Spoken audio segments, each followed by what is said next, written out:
আমার বোনের উপর যেভাবে নির্মম অত্যাচার করে মারা হয়েছিল, ব্যাংশাল কোর্ট তিনজনকে ফাঁসি এবং তিনজনকে কারাদণ্ড দিয়েছিল। একজন ফাঁসির আসামি বেকসুর খালাস এবং তিনজন আমৃত্যু কারাদণ্ড আসামিপ্রাপ্ত তারা খালাস হয়ে যায়। বিগত সরকারের সময় ব্যাপক ভুল ছিল, সেইগুলো আমরা লিখিত আকারে আজকে মাননীয় মুখ্যমন্ত্রী শুভেন্দু অধিকারী মহাশয়ের কাছে জমা দিই। শুভেন্দু অধিকারী মহাশয় ফার্স্ট টাইম থেকে আমাদের কামদুনির পাশে ছিলেন। মুখ্যমন্ত্রীর কাছে এটাই আবেদন যে আমরা যেন বিচার পাই।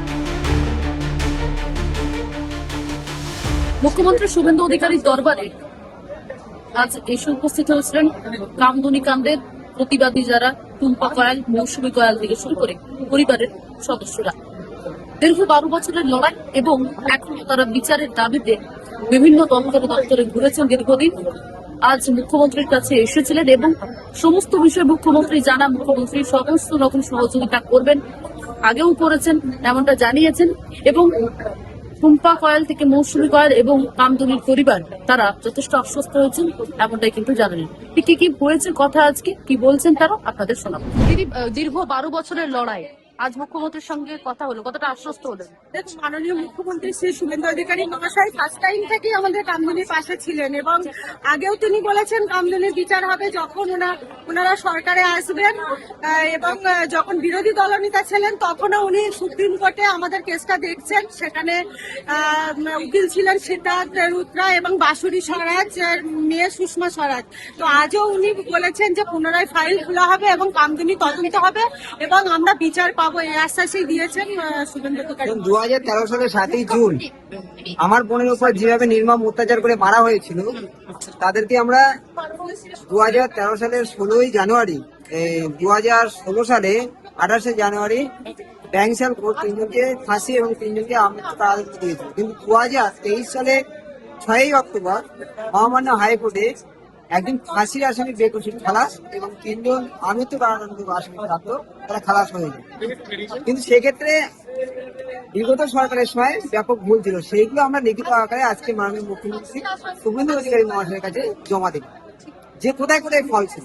16 জন পিপি চেঞ্জ হয়েছিল এবং আমাদের দেশে এত বড় একটা হাইলাইট মামলা সমাজে একটা বার্তা দেওয়ার জন্য সেই সময় তৎকালীন সরকারের যে সমস্ত আইনজীবী ছিল সেগুলো খুবই দুর্বল করেছিল। যখন কোনো দুর্নীতির আসামি যুক্ত থাকে সেক্ষেত্রে অভিমন্যু সিংভি, কপিল সিব্বাল বড় বড় লয়ার অ্যাপয়েন্টমেন্ট করায়। এক্ষেত্রে দেখা গেল কি টপ লয়ার না যে লোয়েস্ট লয়ার দেওয়া হয়েছিল। আমরা চাই মুখ্যমন্ত্রীর কাছে এটাই আবেদন যে আমরা যেন বিচার পাই। সবাই জানে ওনার অজানা কিছু নেই। এটা কামদুনি আন্দোলন শুধু আমাদের ছিল না, মুখ্যমন্ত্রীরও ছিল এবং মুখ্যমন্ত্রীও আমাদের কামদুনি আন্দোলনে সামিল হয়েছিলেন। উনি বলেছেন যে 1 মাসের মধ্যেই সাজা ঘোষণা হবে এবং যারা দোষী তাদেরকে দৃষ্টান্তমূলক থেকে দৃষ্টান্তমূলক সাজা দেওয়া হবে। ফাইল কি খোলা হবে বললেন? হ্যাঁ, অবশ্যই ফাইল খোলা হবে, উনি আশ্বাস দিয়েছেন। উনি এটাও বলেছেন তার সাথে যে মাদারীপুরে আমি তো বলেছি যে আমাদের সরকারি উকিল দ্বারাই সুপ্রিম কোর্টের মামলাটা দেখবেন এবং যাতে দ্রুত বিচার হয় কামদুনির মামলা সেটা উনি দেখবেন। এবং উনি যে দিয়েছিলেন এবং সিদ্ধার্থকে দিয়েছিলেন সেটাও উনি বললেন যে সবই তো আমি করেছি এবং আমরা করেছি এবং এতে এই কামদুনি কেসটা নিয়ে বলার কিছু নেই, সবই আমার জানা, সবই আমি দেখেছি এবং এই আন্দোলনে আগেও সামিল ছিলাম, এখনো আছি। কতটা আশ্বস্ত হলেন? দেখুন, আমরা যে আশাটা রেখেছিলাম আমাদের বর্তমান উপরে, সেই আশাটা আজকে দিয়ে সত্যি বলছি, আমরা পুরো আশ্বাস পেয়েছি, আমরা বিচার পাচ্ছি। আপনাকে মুখ্যমন্ত্রীর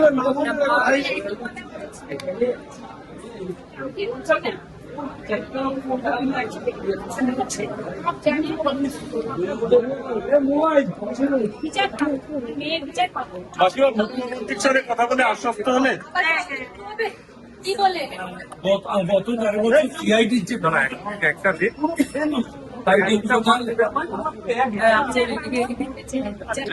তদন্ত শুরু হবে। আরে প্রসেনজিৎকে ধরুন। আবার পুনরায় সুপ্রিম কোর্টে মামলাটা যখনই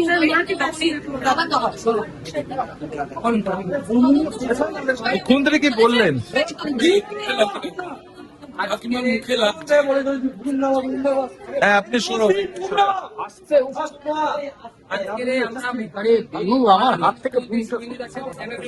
আমার হাত থেকে মানে আশা পেয়েছি। আমার হাতের উপর মুখ্যমন্ত্রী বললো যে আমি তো সবকিছুই জানি, দেখুন যখন আমরা হাইকোর্টে রায় পাইনি তখন কিন্তু এই মানে শুভেন্দুতে তখন বিরোধী নেতা ছিল, ওনার হাত ধরে কিন্তু আমরা শুটিং করে দিয়েছি। উনি কেসটা আমাদেরকে সুষমা স্বরাজে মেয়ে বাসুরি স্বরাজকে যে দাদা কেসের দিক দিয়ে দাদা সবকিছুই বললো, আমি তো জানি সবকিছু।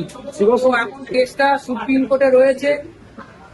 আগের সরকার যেভাবে কেসটাকে চাপা দিয়ে রেখেছিল সুপ্রিম কোর্টে যাতে না চলে মানে ওঠে, আমরা সেটা করবো না, কেসটা তুলবো। কেসের মাধ্যমে আইনের মাধ্যমে ওই 4 জনকে ঢোকানো হবে। আর আমি যে গাফিলতিগুলো সিআইডি ছিল আমি যেটা লিখেছি 11খানা পয়েন্ট, সেই 11খানা পয়েন্ট মাননীয় মুখ্যমন্ত্রী শুভেন্দুদার হাতে আমরা দিয়েছি। আমরা খুবই হ্যাপি যে দাদা আমাদের কেসটা ভালোভাবে আগেও দেখছিল এখনো দেখছি, সবই দাদা জানে। কি ধরনের শাস্তি আশা করছেন? আমরা শাস্তি এই যা আজকে অবশ্যই চাই, কিন্তু আজকাল যা রেট বাড়ছে এদেরকে ডাইরেক্ট ইনকাউন্টার করে মেরে দেওয়া দরকার, আইন হোক ইনকাউন্টার। ক্যামেরায় শুভদীপের সঙ্গে সৌগত, বাংলাহাট সল্টলেক। আরো ভালো ভালো খবর দেখতে সাবস্ক্রাইব করুন বাংলা হান্টের ইউটিউব চ্যানেল। বাংলা হান্টের আরো খবর দেখতে নজর রাখুন। বাংলা খবর মানেই বাংলা হান্ট।